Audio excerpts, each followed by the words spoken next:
तर नमस्कार मित्रांनो, पुन्हा एकदा तुमचं स्वागत आहे एलपीदा मराठी ब्लॉगिंग चॅनलमध्ये। तर आता आम्ही आलोय गणपती दिसत असेल तुम्हाला, हे विलास आर्ट आहे घाटकोपरमधलं। तर आमच्या इकडे जो माणिकला एरिया आहे तिकडचा गणपती आहे। आता तिकडे पोरं पण आहेत, जागृती नगरची वाजवणार आहेत सुकावाजा। तर बघूया आता हे लोक काढतायत गणपती तिकडून। तर चला डायरेक्ट आता वाजवताना बघूया। आमच्या घरचा गणपती पण जातोय, हे घरचा नाही वाटत मला, त्याच मंडळातला वाटतं छोटा गणपती घरचा आहे का? अच्छा काय माहिती। आता हे लोक निघाले, ट्रॉलीवरती ठेवलाय गणपती, ते बघा कारमध्ये चाललाय। गणपती बघू शकता आलेला आहे त्याच्या ठिकाणी, पोरं वाजवायला पण तयार आहे। ते बघा हे बघा हे बघा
मित्रांनो गणपतीचा मंडप आलेला आहे. इकडे लेफ्टला गणपती बसणार आहे आणि बघा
तर मित्रांनो कसा वाटला ब्लॉग आपल्या म्हणजे सगळ्या भावांनी एक नंबर वाजवलेलं.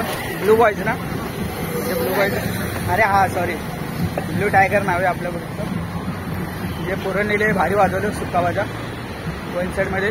आणि कधी घाटकोपर वेस्टमध्ये आलं तर माणिकला कोणाला पण विचारा, नक्की तुम्ही व्हिजिट करून जावा. म्हणजे गणपती बघायला याच. आणि त्यांचा कॉन्टॅक्ट नंबर पण मी देतो ब्लू टायगरवाल्यांचा, तर त्यांना जाऊन तुम्ही कॉन्टॅक्ट करू शकता कोणाला जर ऑर्डर वगैरे पाहिजे असेल तर. आणि पुन्हा एकदा एक नंबर वाजवलं ब्लू टायगर. तर हा ब्लॉग तुम्हाला आवडला असेल कोणाला सगळ्यांना, त्यांनी चॅनलला सबस्क्राईब करायला विसरू नका, ब्लॉगला लाईक करा आणि शेअर करायला तर कोणी विसरू नका. भेटू आपण एका नवीन पुढच्या ब्लॉगमध्ये. आता सध्यासाठी बाय बाय.